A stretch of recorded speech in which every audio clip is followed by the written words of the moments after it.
Hello friends, स्वागत है एक बार फिर से आप सभी का फिक्स टारगेट 2.0 परिवार की एक और नई वीडियो में। फ्रेंड्स, यदि आप ललित नारायण मिथिला यूनिवर्सिटी से 2022 में पार्ट 2 का एग्जाम दे रहे हैं तो आप लोग इस पूरी वीडियो को ध्यान से देखिएगा। यदि आज यानी कि 20 दिसंबर को फर्स्ट सिटिंग में आपका साइकोलॉजी सब्सिडरी पेपर का एग्जामिनेशन है, क्योंकि साइकोलॉजी सब्सिडरी पेपर के कुछ मोस्ट इंपोर्टेंट क्वेश्चंस को यहाँ पर लगभग 50 क्वेश्चंस मैं डिस्कस करने वाला हूँ, जो कि ऑब्जेक्टिव टाइप होगा और आपके एग्जाम के लिए काफ़ी ज़्यादा इंपॉर्टेंट है। यहाँ से सीधे सीधे क्वेश्चंस आपके एग्जाम में आ जाएंगे।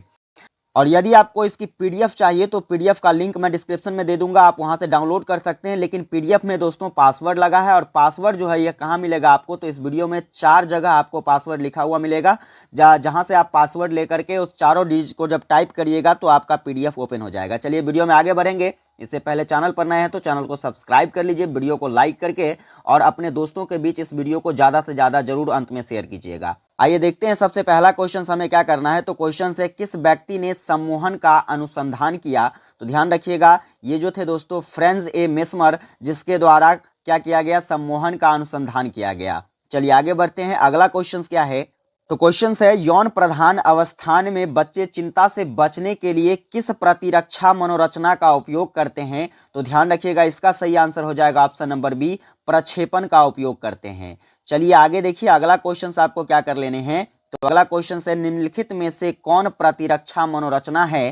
तो ध्यान रखिएगा, यहाँ पर ऑप्शंस जो दिए गए हैं, पहला नंबर ऑप्शन है दमन, इसके बाद दलन या फिर प्रक्षेपण, और चौथा है उपयुक्त सभी। तो इसका सही आंसर हो जाएगा दोस्तों ऑप्शन नंबर डी, उपयुक्त सभी। चलिए आगे देखिए, अगला क्वेश्चन आपको क्या कर लेने हैं। तो अगला क्वेश्चन से दोस्तों आईसीडी का नवीनतम तंत्र किस वर्ष प्रकाशित हुआ। मोस्ट वीवीआई क्वेश्चन है, जरूर ध्यान रखिएगा। तो इसका जो सही आंसर हो जाएगा दोस्तों, यह हो जाएगा हमारा ऑप्शन नंबर सी, 1992 में आईसीडी का नवीनतम तंत्र विकसित किया गया। नेक्स्ट देखिए अगला क्वेश्चन क्या है। तो अगला क्वेश्चन है डीएसएम का नवीनतम तंत्र किस वर्ष प्रकाशित किया गया। ये भी मोस्ट वीवीआई क्वेश्चन है, और ध्यान रखिएगा इसका जो सही आंसर हो जाएगा दोस्तों, ये हो जाएगा ऑप्शन नंबर ए, 1994 यानी कि 1994 में। अगला देखिए, अगला क्वेश्चन क्या है, डीएसएम का संशोधन कितनी बार हो चुका है। तो ध्यान रखिएगा, डीएसएम का संशोधन जो है दोस्तों, इसका संशोधन 5 बार किया जा चुका है, इसलिए इसका सही आंसर ऑप्शन नंबर सी, 5 बार हो जाएगा। तो देखिए नेक्स्ट क्वेश्चन आपको जो करने हैं, क्वेश्चन कहता है एडलर के स्वप्न सिद्धांत के अनुसार निम्नलिखित में से कौन सा कथन सत्य है। पहला नंबर ऑप्शन से स्वप्न से अतीत की इच्छाओं की संतुष्टि होती है, दूसरा है स्वप्न के दौरान वर्तमान की इच्छाओं की संतुष्टि होती है, फिर है स्वप्न के दौरान भविष्य की इच्छाओं की संतुष्टि होती है, और चौथा है उपयुक्त सभी। तो ध्यान रखिएगा, इसका जो सही आंसर हो जाएगा दोस्तों, ये हो जाएगा ऑप्शन नंबर डी, उपयुक्त सभी। नेक्स्ट नंबर क्वेश्चन देखिए, क्वेश्चन से लिबिडो का अर्थ है, ऑप्शन है जीवन मूल प्रवृत्ति, इसके बाद दोस्तों आक्रमणशीलता मूल प्रवृत्ति, या फिर लैंगिक इच्छा, या फिर उपयुक्त सभी। तो ध्यान रखिएगा, लिबिडो का जो अर्थ होता है दोस्तों, इसका सही आंसर हो जाएगा ऑप्शन नंबर डी, उपयुक्त सभी। आगे देखिए अगला क्वेश्चन क्या कहता है हमें। अगला क्वेश्चन कहता है असामान्य मनोविज्ञान अध्ययन करता है असामान्य व्यवहार के किसके कारण को, या फिर उपचार को, या फिर निरोध को, या फिर उपयुक्त सभी को। तो इसका जो सही आंसर हो जाएगा दोस्तों, ये हो जाएगा ऑप्शन नंबर डी, उपयुक्त सभी को। चलिए आगे देखिए, अगला क्वेश्चन क्या है। तो अगला क्वेश्चन करना है आपको, असामान्य व्यवहार के विकास में लिबिडो की भूमिका पर सबसे अधिक बल किसने दिया था दोस्तों। तो ध्यान रखिएगा, इसका जो सही आंसर हो जाएगा, यह हो जाएगा ऑप्शन नंबर बी, फ्रायड के द्वारा सबसे अधिक बल दिया गया था। चलिए आगे बढ़ते हैं। अगला क्वेश्चन क्या है, कौन प्रतिबल की मनोवैज्ञानिक प्रतिक्रिया नहीं है। तो इसका जो सही आंसर हो जाएगा दोस्तों, यह हो जाएगा ऑप्शन नंबर सी, आपातकालीन प्रतिक्रिया। आगे देखिए, अब आगे क्वेश्चंस आपको क्या करने हैं। तो देखिए अगला क्वेश्चंस कहता है ईगो लिबिडो का अर्थ है क्या है, आत्म प्रेम, या फिर वस्तु लिबिडो, या फिर ईगो मनोग्रंथि, या फिर ईगो सिंटोनिक। तो इसका जो सही आंसर हो जाएगा दोस्तों, यह हो जाएगा हमारा ऑप्शन नंबर ए, आत्म प्रेम हो जाएगा। चलिए आगे देखिए, अगला क्वेश्चन है ईगो संरचना का अर्थ क्या होता है। या पहले पूछा गया ईगो लिबिडो का अर्थ, फिर यहाँ पर पूछ लिया ईगो संरचना का क्या अर्थ होता है। तो ध्यान रखिएगा, यहाँ पर जो सही आंसर हो जाएगा, इसका ऑप्शन नंबर डी हो जाएगा, उपयुक्त में से कोई नहीं। आगे देखिए अगला क्वेश्चन क्या करने हैं। तो नेक्स्ट क्वेश्चन है निम्नलिखित मनोरचनाओं में कौन स्नायु विकृति प्रतिरक्षा नहीं है। यहाँ पर ऑप्शन है प्रक्रिया निर्माण, विस्थापन, प्रक्षेपण, या फिर उदात्तीकरण। तो इसका जो सही आंसर हो जाएगा दोस्तों, ये हो जाएगा हमारा ऑप्शन नंबर डी, उदात्तीकरण। आइए देखिए नेक्स्ट क्वेश्चन क्या है। क्वेश्चन है डीएसएम फर्स्ट का प्रकाशन किस वर्ष हुआ था। स्टार लगाइए, क्वेश्चन पूछी जा सकती है और इसका सही आंसर हो जाएगा ऑप्शन नंबर सी, 1952 में डीएसएम फर्स्ट का प्रकाशन हुआ था। चलिए एक और क्वेश्चन का कमेंट करके आप जवाब दीजिए। ईगो आदर्श का क्या अर्थ होता है। देखिए ये भी क्वेश्चंस मोस्ट इंपोर्टेंट है। आपको यहाँ पर देखिए हमने पहले भी कराया क्या, तो सबसे पहले ईगो लिबिडो का अर्थ बताया, फिर ईगो संरचना का, और आपको अब कमेंट करके बताना है कि ईगो आदर्श का क्या अर्थ होता है। ईगो आदर्श का क्या अर्थ होता है। चलिए आगे बढ़ते हैं अगले क्वेश्चंस की तरफ। तो यहाँ पर देखिए अब आगे आपको जो क्वेश्चंस करने हैं, DSM 3R का प्रकाशन किस वर्ष हुआ। देखिए ये जितने भी प्रकाशन वाले क्वेश्चंस आपको बता रहे हैं, सारे क्वेश्चंस आप जरूर ध्यान रखिएगा। और यहाँ पर जो सही आंसर हो जाएगा इसका ऑप्शन नंबर बी, 1987 में DSM 3R का प्रकाशन हुआ था। ठीक है दोस्तों, 3R का प्रकाशन। चलिए अगला देखिए, अगला क्वेश्चन है ICD-10 का संबंध किससे है। DSM 4 से या DSM 3 से या DSM 2 से या इनमें से कोई नहीं से। तो ध्यान रखिएगा इसका सही आंसर हो जाएगा ऑप्शन नंबर ए, DSM 4 से किसका संबंध है दोस्तों, ICD-10 का संबंध है। ठीक है, चलिए आगे देखिए अगला क्वेश्चन क्या करना है। तो देखिए यहाँ पर अगला क्वेश्चन दोस्तों आपसे पूछा जा रहा है, बुलिमिया किस तरह की विकृति है। भक्षण विकृति है या फिर नैतिक विकृति है या फिर भावनात्मक विकृति है या फिर संज्ञात्मक विकृति है। तो इसका जो सही आंसर हो जाएगा दोस्तों हो जाएगा हमारा ऑप्शन नंबर ए, भक्षण विकृति है। ठीक है, चलिए अब आगे देखिए अगला क्वेश्चन आपको क्या कर लेने हैं। तो अगला क्वेश्चन आपसे कहता है, मनः स्नायु दुर्बलता का मुख्य लक्षण है पैर तथा हाथ में रुक रुक कर झुनझुनी का पैदा होना, या फिर सिर की दाहिनी ओर पिछले भाग में तीव्र दर्द होना, या फिर अत्यधिक शारीरिक थकान का अनुभव होना, या उपयुक्त सभी। तो ध्यान रखिएगा इसका जो सही आंसर हो जाएगा दोस्तों जाएगा हमारा ऑप्शन नंबर डी, उपयुक्त सभी। ठीक है, आगे देखिए एमिल क्रेपलिन ने किस क्षेत्र में योगदान दिया। यहाँ पर है द्विविमीय विषाद सेकंड के क्षेत्र में, या फिर मनोविदलता के क्षेत्र में, या फिर मानसिक मंदन के क्षेत्र में, या फिर रोग भ्रामी स्नायु विकृति के क्षेत्र में। तो इसका जो सही आंसर हो जाएगा दोस्तों यह हो जाएगा हमारा ऑप्शन नंबर बी, मनोविदलता के क्षेत्र में। आगे देखिए अगला क्वेश्चन क्या कर लेने हैं आपको। तो स्थिति भ्रांति का लक्षण पाया जाता है किसमें, द्विविमीय विषाद फर्स्ट में, या फिर काय प्रारूप विकृति में, या फिर सामान्यकृत चिंता विकृति में, या फिर इनमें से कोई नहीं। तो इसका जो सही आंसर हो जाएगा दोस्तों यह हो जाएगा हमारा ऑप्शन नंबर बी, काय प्रारूप विकृति में। ठीक है, चलिए अगला क्वेश्चन है, निम्नलिखित में कौन संरचनात्मक विकृति है। ऑप्शन से मानसिक मंदन, या फिर मनः स्नायु दुर्बलता, या फिर फोबिया, या फिर इनमें से कोई नहीं। तो ध्यान रखिएगा इसका जो सही आंसर हो जाएगा दोस्तों हो जाएगा हमारा ऑप्शन नंबर ए, मानसिक मंदन। अब आपको अगला क्वेश्चन कर लेना है, व्यवहार चिकित्सा आधारित है किस पर, क्लासिकी अनुकूलन पर, या फिर दोस्तों प्रवर्तन अनुकूलन पर, या फिर ए और बी दोनों, या फिर निरीक्षण अनुकूलन पर। तो इसका जो सही आंसर हो जाएगा दोस्तों ये हो जाएगा ऑप्शन नंबर सी, ए और बी दोनों पर। नेक्स्ट क्वेश्चन देखिए, व्यवहार चिकित्सा के संदर्भ में निम्नलिखित में से कौन सा संगत नहीं है। टाइप एस अनुकूलन, या फिर आकस्मिक शिक्षण, या फिर टाइप आर अनुकूलन, या फिर इनमें से कोई नहीं। तो ध्यान रखिएगा इसका जो सही आंसर हो जाएगा ये हो जाएगा ऑप्शन नंबर डी, इनमें से कोई नहीं। आगे देखिए अगला क्वेश्चन क्या कर लेने हैं आपको। क्वेश्चन से निम्नलिखित में से किसकी गणना जैविक चिकित्सा में नहीं की जाती है। ऑप्शन से व्यवहार चिकित्सा को, या फिर आघात चिकित्सा को, या फिर मनोशलय चिकित्सा को, या फिर औषधि चिकित्सा को। तो इसका जो सही आंसर हो जाएगा ये हो जाएगा ऑप्शन नंबर ए, व्यवहार चिकित्सा को दोस्तों जैविक चिकित्सा में गिनती नहीं की जाती है। आगे देखिए अगला क्वेश्चन क्या कर लेने हैं। तो अगला क्वेश्चन कर लेने आपको, निम्नलिखित में से कौन चिंता विकृति का प्रकार नहीं है। ऑप्शन से आतंक विकृति, या फिर रूपांतरण उन्माद, या फिर क्या कहते हैं दुर्भित्ति विकृति, या फिर इनमें से कोई नहीं।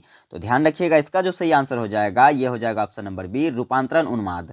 नेक्स्ट आगे देखिए अगला क्वेश्चन है, मंगोलिज्म मानसिक मंदन का एक नैदानिक प्रकार है, इसका दूसरा नाम क्या है। तो ध्यान रखिएगा ये इंपॉर्टेंट क्वेश्चन है और ये आपसे पूछी जा सकती है, और इसका सही आंसर हो जाएगा ऑप्शन नंबर ए, डाउन संलक्षण।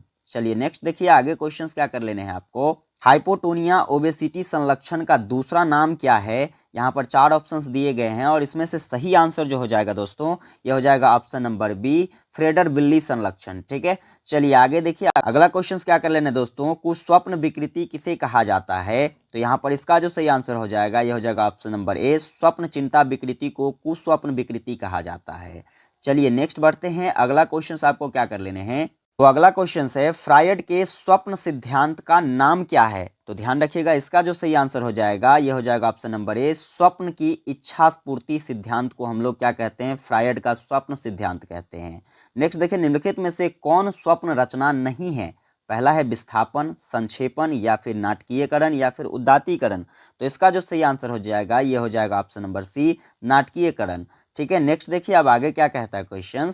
निम्नलिखित में से किस व्यक्ति ने कहा कि स्वप्न अचेतन की ओर जाने वाला राजकीय मार्ग है? यहाँ पर है सिगमंड फ्रायड के द्वारा यह कहा गया, या फिर युंग के द्वारा, या फिर एडलर के द्वारा, या फिर अन्ना फ्रायड के द्वारा। तो ध्यान रखिएगा इसका जो सही आंसर हो जाएगा दोस्तों यह हो जाएगा option number A, Sigmund Freud के द्वारा ये कथन कही गई। आगे देखिए अगला क्वेश्चन क्या है। नेक्स्ट क्वेश्चन आपको कर लेने हैं, किस व्यक्ति ने कहा कि हम भूलते इसलिए हैं कि हम भूलना चाहते हैं? तो यहाँ पर ऑप्शन है एरिक्स ने कहा, या फिर सुलिवान ने कहा, या फिर युंग ने कहा, या फिर इनमें से कोई नहीं। तो इसका जो सही आंसर हो जाएगा दोस्तों ऑप्शन नंबर डी हो जाएगा, इसमें से कोई नहीं। चलिए आगे देखिए अगला क्वेश्चन क्या कहता है। अगला क्वेश्चन है फ्रायड की इच्छा पूर्ति सिद्धांत के अनुसार निम्नलिखित में से कौन सा कथन गलत है? पहला नंबर ऑप्शन से स्वप्न निंदा का रक्षा करता है, या फिर दोस्तों दूसरा क्वेश्चन ऑप्शन है स्वप्न के माध्यम से अचेतन में दमित इच्छाओं की संतुष्टि होती है।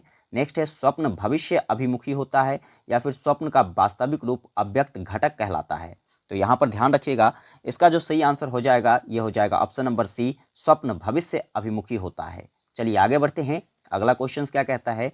तो अगला क्वेश्चन है समूह चिकित्सा के विकास में निम्नलिखित में से किस व्यक्ति ने योगदान दिया? तो यहाँ पर जो 4 ऑप्शंस दिए गए हैं इसमें से सही ऑप्शन हो जाएगा ऑप्शन नंबर ए, जोसेफ प्रोस्ट ने। चलिए नेक्स्ट क्वेश्चन देखते हैं अब। तो नेक्स्ट क्वेश्चन हमें कर लेने हैं, उत्साद विषाद विकृति को DSM-4 में किस नाम से अंकित किया गया है? यहाँ पर है पहला नंबर ऑप्शन एक बीमीय विकृति, या फिर द्विबीमीय विकृति, या फिर उत्साद द्विबीमीय विकृति, या फिर विषादी स्नायु विकृति। तो इसका जो सही आंसर हो जाएगा दोस्तों यह हो जाएगा हमारा ऑप्शन नंबर बी, यानी कि द्विबीमीय विकृति। चलिए आगे देखिए अगला क्वेश्चन है डिसस्थाइमिक विकृति का दूसरा नाम क्या है? ऑप्शन है मनोदशा विकृति, या फिर डिस्थाइमिया, या फिर ए और बी दोनों, या फिर प्रधान विषादी घटना। तो इसका जो सही आंसर हो जाएगा दोस्तों ये हो जाएगा ऑप्शन नंबर सी, ए एवं बी दोनों। चलिए नेक्स्ट क्वेश्चन है लैंगिक अनियमितता का तात्पर्य है किससे? समजाति लैंगिकता से, या फिर वस्तु लैंगिकता से, या फिर ए और बी दोनों, या फिर लैंगिक विमुखता विकृति से।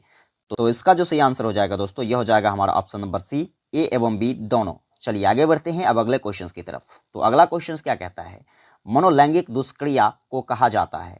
चलिए यहाँ पर ऑप्शंस को देखते हैं। तो यहाँ 4 ऑप्शंस दिए गए हैं। ऑप्शंस है लैंगिक उत्तेजन विकृति, या फिर कामवाद, या फिर लैंगिक इच्छा विकृति, या उपयुक्त सभी। तो ध्यान रखिएगा इसका जो सही आंसर हो जाएगा दोस्तों ये हो जाएगा हमारा ऑप्शन नंबर सी, यानी कि लैंगिक इच्छा विकृति।